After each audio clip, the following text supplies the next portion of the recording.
आज हम इस वीडियो में बात करने वाले हैं लैंड सीडिंग नो को लेकर। क्योंकि बहुत सारे ऐसे किसान हैं जिन किसानों का स्टेटस में लैंड सीडिंग नो का प्रॉब्लम दिख रहा है, और बहुत सारे ऐसे भी किसान हैं आवेदन दे चुका है लैंड सीडिंग नो को एस कराने के लिए, अभी तक उनका लैंड सीडिंग एस नहीं हो रहा है।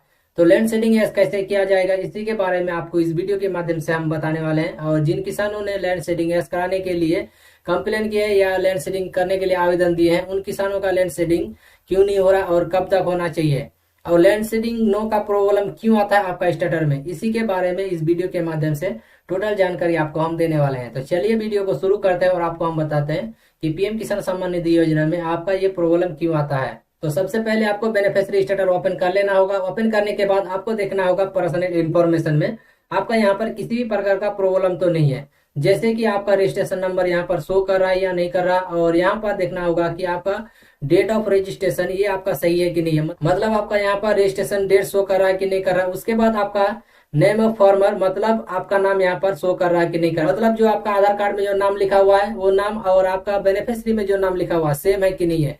और उसके बाद आपका गार्जियन का नाम भी देख लेना होगा कि सही है कि नहीं है। उसके बाद आपका एड्रेस और यहाँ पर आपका मोबाइल नंबर सही है कि नहीं है। अगर आपका मोबाइल नंबर सही नहीं है तो आप यहाँ पर मोबाइल नंबर को भी अपडेट कर सकते हैं, एक नया अपडेट दे दिया गया है, तो उस अपडेट के माध्यम से मोबाइल नंबर भी अपडेट कर सकते हैं। मोबाइल नंबर अपडेट कैसे किया जाता है उसका वीडियो का लिंक हम डिस्क्रिप्शन में दे देंगे, उस वीडियो को देखकर आप मोबाइल नंबर को अपडेट कर सकते हैं। उसके बाद थोड़ा सा नीचे स्क्रॉल करेंगे और यहाँ पर एलिजिबिलिटी स्टेटस आपको चेक करके देखना होगा कि यहाँ पर किसी भी प्रकार का प्रॉब्लम तो नहीं है। अगर आपका यहाँ पर सब कुछ सही है तो कोई दिक्कत नहीं है, आपका पेमेंट आएगा। लेकिन आपका पूरा पीएफएमएस स्टेटस भी वहां पर भी सही होना चाहिए। ऐसा नहीं है कि यहाँ पर ठीक है लेकिन वहां पर गलत है, क्योंकि यहाँ पर थोड़ा सा लेट से अपडेट होता है, वहां पर पहले पीएफएमएस में अपडेट हो जाता है। इसलिए आपको यहाँ भी देखना है तो वहां पर भी आपको देखना होगा पीएफएमएस डिटेल्स में। तो पीएफएमएस डिटेल्स आपको कैसे चेक करना है उसका भी वीडियो आपको चैनल पर मिल जाएगा, उस वीडियो को देखकर अपना प्रॉब्लम भी सॉल्व कर सकते हैं। अगर आपका लैंड सीडिंग नो शो करा तो आपको पीएम किसान योजना का पैसा नहीं मिलेगा। अगर आपका ई केवाईसी यहाँ पर सही है तो ठीक है। अगर आपका Aadhaar bank account seeding status no लिख के आ रहा है तो आपको डीबीटी लिंक करना होगा, उसके बाद पीएम किसान सम्मान निधि योजना का पैसा आएगा। उसके बाद थोड़ा सा हम नीचे स्क्रॉल करते हैं तो यहाँ पर लैंड सीडिंग नो का ही प्रॉब्लम आ रहा है, तो हम थोड़ा सा नीचे स्क्रॉल करके देखते हैं कि लेटेस्ट इंस्टॉलमेंट डिटेल्स में इनका क्या दिखा रहा है। जैसे कि यहाँ पर देख पा रहे लेटेस्ट इंस्टॉलमेंट डिटेल्स, यहाँ पर 2 नंबर इंस्टॉलमेंट शो करा और यहाँ पर एफटीओ प्रोसीड नो लिख के आ रहा, और पेमेंट स्टेटस में यहाँ पर देख पा रहे दूसरा नंबर इंस्टॉलमेंट में यहाँ पर installment payment stop by state one request of district, इस तरह करके यहाँ पर प्रॉब्लम शो कर रहा। तो पेमेंट रुकने का रीजन यहाँ पर देख पा रहे लैंड नोट सीडेड यहाँ पर लिखा हुआ आ रहा, आपका जमीन का दस्तावेज सही नहीं है। तो आपका जमीन का दस्तावेज क्यों सही नहीं है आपको ये जानना बहुत जरूरी है, क्योंकि बहुत सारे ऐसे किसान हैं जिन किसानों का कहना है कि हमको पहले पैसा मिल रहा था और आते आते अचानक मेरा बंद हो चुका है और लैंड सीडिंग नो का प्रॉब्लम आ गया है। तो लैंड सीडिंग नो का प्रॉब्लम आने का कुछ कारण भी है।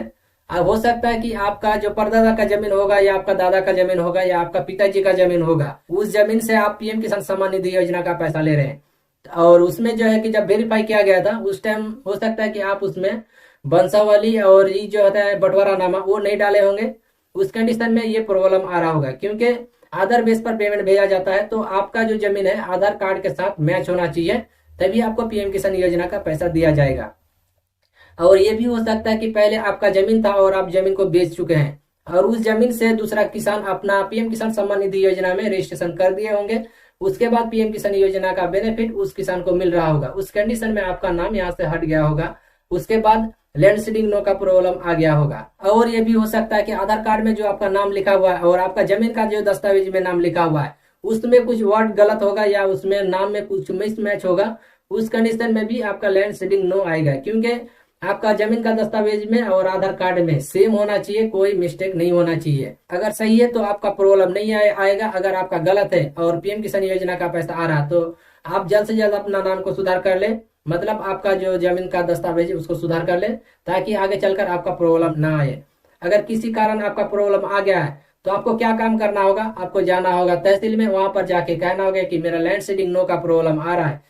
तो लेखपाल आपका जो है जमीन का जो प्रॉब्लम आ रहा है उस प्रॉब्लम को सॉल्व करने का काम करेंगे, उसके बाद आपका पीएम किसान योजना का पैसा आने का प्रोसेस चालू होगा। अगर आपका काम लेखपाल नहीं करता है तो आपको क्या काम करना होगा, किसी भी सीएससी सेंटर में जाकर आपको कहना होगा कि मेरा जमीन में प्रॉब्लम आ रहा, मतलब नाम में मिसमैच है, तो यहाँ पर मेरा परिमार्जन के द्वारा जो नाम आधार कार्ड में उसके अनुसार उसको सुधार करा दीजिए, ताकि पीएम किसान योजना का पैसा जो मेरा रुक रहा है वो पैसा आने का प्रोसेस चालू हो जाए, तो वहां पर आपको परिमार्जन करने के बाद भी आपको पैसा नहीं मिलेगा, इसलिए कि आपको तहसील में जाकर वेरीफाई करना होगा, तभी आपको पेमेंट मिलेगा। यहाँ पर आपका सुधार तो हो जाएगा, लेकिन वहां पर एक्टिवेट नहीं होगा। एक्टिवेट वहीं से किया जाएगा, उसके बाद आपको पेमेंट मिलेगा, उसके बाद आपका प्रॉब्लम सॉल्व हो पाएगा। तो जितने भी किसानों का प्रॉब्लम आ रहा है, तो उसको क्या क्या काम करना होगा, सबसे पहले उसको चेक करना होगा कि मेरा जो जमीन का दस्तावेज है वो सही है कि नहीं है। आपको देख लेना होगा कि मेरा जमीन जो दिया हुआ था वो जमीन गलत है कि सही है। अगर गलत है तो आपको जल्द से जल्द लेखपाल से संपर्क करके प्रॉब्लम को सॉल्व करा लेना होगा, तभी आपको पीएम किसान योजना का पैसा मिलेगा, नहीं तो आपको